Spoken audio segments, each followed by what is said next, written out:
guys, welcome back to my channel, or if you're new here, welcome. My name is Tiffany. Today I'm going to share with you some spooky and fun Halloween appetizers.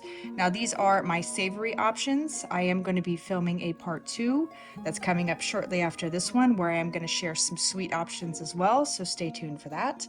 I also just want to preface this with, I did film on my iPhone. I wanted to try something new, and silly me, I did not rotate the phone to film in landscape, so I filmed in portrait, so please bear with me. It was either I post it like this or we don't get a video. So here we are. Hope you don't mind.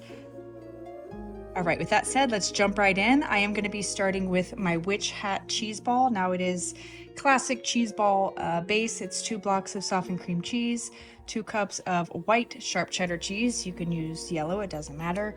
And then 1 packet of ranch, and then probably about 2 or 3 stalks of green onions just for some crunch and some freshness. And then I'm just gonna go ahead and mix all of that up. Now, sorry again, because I was filming in the portrait orientation, it kind of cut off the bottom, but I am shaping this into a hat, obviously. So just stay tuned, you'll see it here in a second. Once you've got it all formed, you're going to put it in cellophane and stick it in the fridge for at least an hour. I think I put mine in there for about 2 to get it nice and firm. See, there you go, shape of a hat. So I put it in the fridge 2 hours. Here we are, I took it out. Now we are going to cover the whole thing in poppy seeds. Now we did it for the black color. If you're allergic to poppy, then I would suggest maybe not doing this one or doing one of my other cheese balls. I have done many recipes with cheese balls.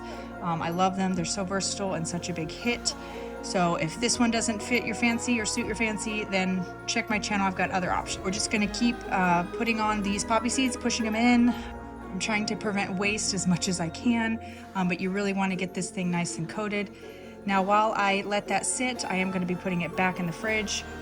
We're going to cut up our buckle. Now I did try to make like a ribbon for the buckle to go around the hat out of this sharp cheddar cheese, but it just wouldn't stick. You'll see here in a second, I had a really hard time, but I did go ahead and pin the buckle to the hat with some toothpicks, and it did stay. I did put it back in the fridge so it would try to, make it stick to it. So I don't know why I didn't share what I served it with. You'll see it later in the video, but I served it with some pretzels and some carrot sticks.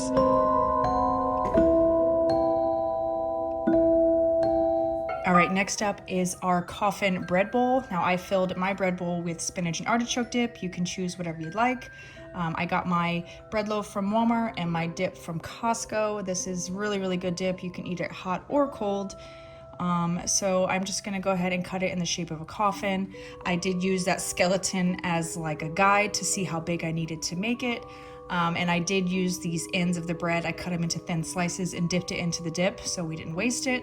So I cut off the 2 ends. Now I'm just gonna cut it at this seam here just to cut off the top of the coffin. You'll see what I mean here in a minute. So go ahead and cut that completely off. And then once you get it off, we're gonna cut a little well into the bread loaf, just so the skeleton and the dip has a place to sit. Go ahead and cut that out. Now, pro tip, put your bread loaf in the freezer. I put mine in right after I bought it, and I did this the next day, so it was nice and firm so it didn't fall apart on me. I would definitely do that again. It definitely saved me a lot of frustration, a lot of time. So now I'm just gonna take some parchment paper and stick it in that well, kind of measure it to fit as best you can. This is just so your bread does not get soggy.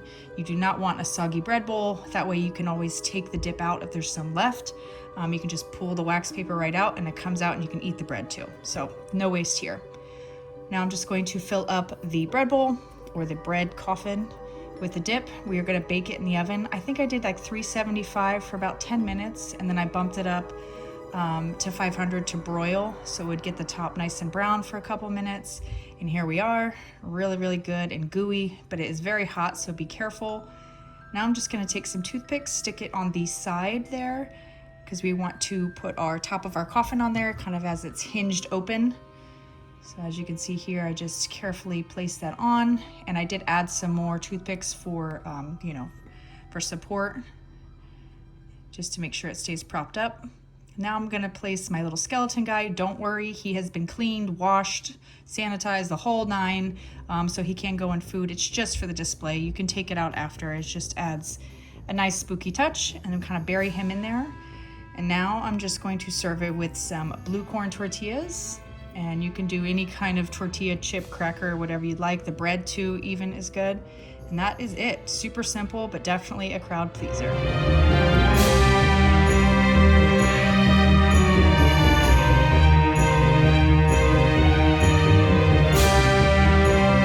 All right, next up, this is probably my favorite one just because it looks so gross.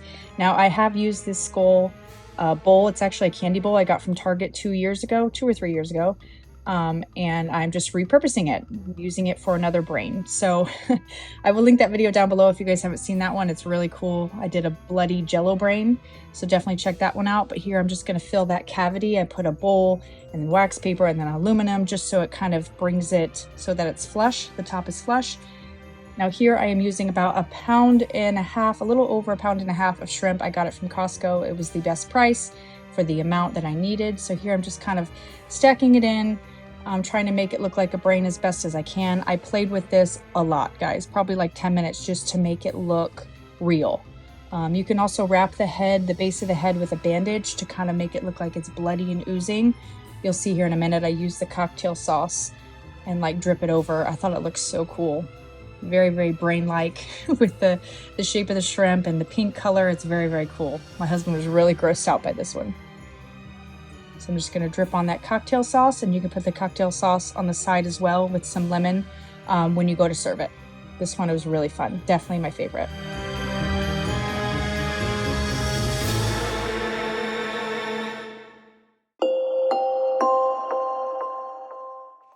All right, last but not least, these are my eyeball, like mozzarella pizza skewers. I don't know what to call them. This was a little tricky only because I used turkey pepperoni. The recipe calls for salami, but we don't eat salami pork products in my house.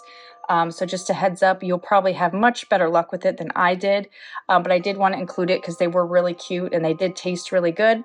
So it's just turkey pepperoni, those little ball pearl mozzarellas, and then some green olives. Sliced them thin. As you can see, I cut a little well in the mozzarella ball, stuffed the eyeball in there, and then wrapped it with the pepperoni. I decided to put it like 3 on a skewer just because they were kind of falling apart, but I still really liked the way they looked. Really cute, really simple. Like I said, if you use salami, you'll probably have a much easier time than I did, but I did like this one nonetheless.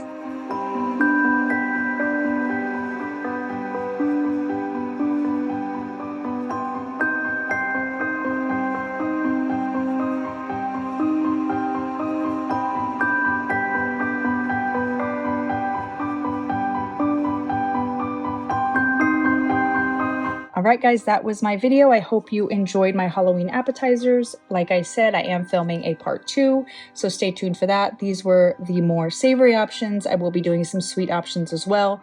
So I know this one was a little bit short, but that's because this is a 2-part video, so stay tuned for that. And again, I apologize for the orientation and the way it looks because I filmed on my iPhone. I will not make that mistake again. So I hope you guys enjoyed this video, and if you did, please give it a big thumbs up. Consider subscribing if you have not already, and I will see you guys in the next one. Bye guys.